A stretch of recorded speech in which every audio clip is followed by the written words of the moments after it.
Presented by Sandhya Entertainment.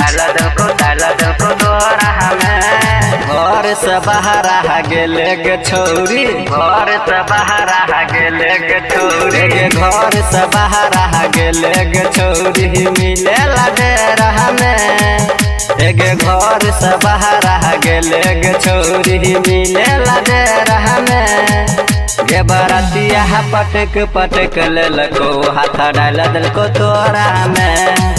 के बरातिया पटक पटक लेलको हाथ डाल दिलको तोरा में। घर से बाहर आ गेले गे छौरी डाल दिलको तोरा में। Presented by Sandhya Entertainment. मंगुरा नवादा, मंगुरा नवादा। हाथ डाल दिलको तोरा में। चढ़ल जवानी तोहर गे छौरी मार खूब लाइट गे।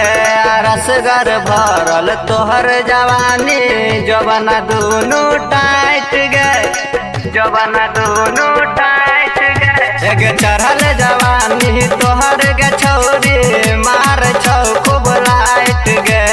रसगर भरल तोहर जवानी जवाना दूनु टाइट गे।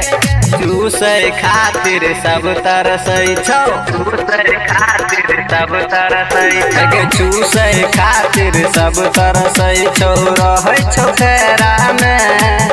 एगे चूसे खातिर सब तरसै छौ रहै छौ फेरा में। गे बरातिया पटक पटक लेलको हाथ डाल दिलको तोरा में। के बरातिया पटक पटक लेलको हाथ डाल दिलको तोरा में।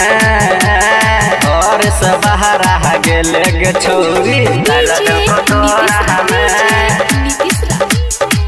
Presented by Sandhya Entertainment. मंगुरा नवादा, मंगुरा नवादा। हाथ डाल दिलको तोरा में।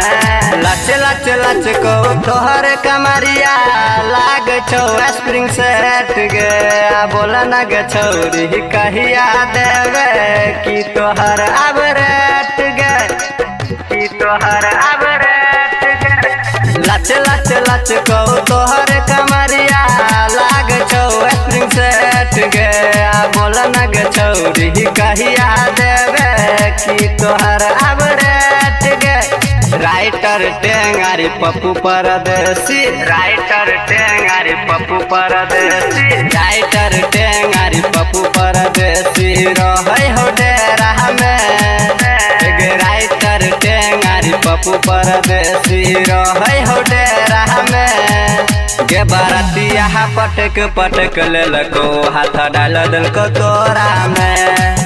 गे बरातिया पटक पटक लेलको हाथ डाल दिलको तोरा में। गे घर से बाहर आ गेले गे छौरी मिले लगे में। गे घर से बाहर आ गेले गे छौरी मिले लगे में।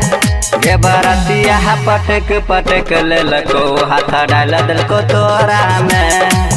गे बरातिया पटक पटक लेलको हाथ डाल दिलको तोरा में।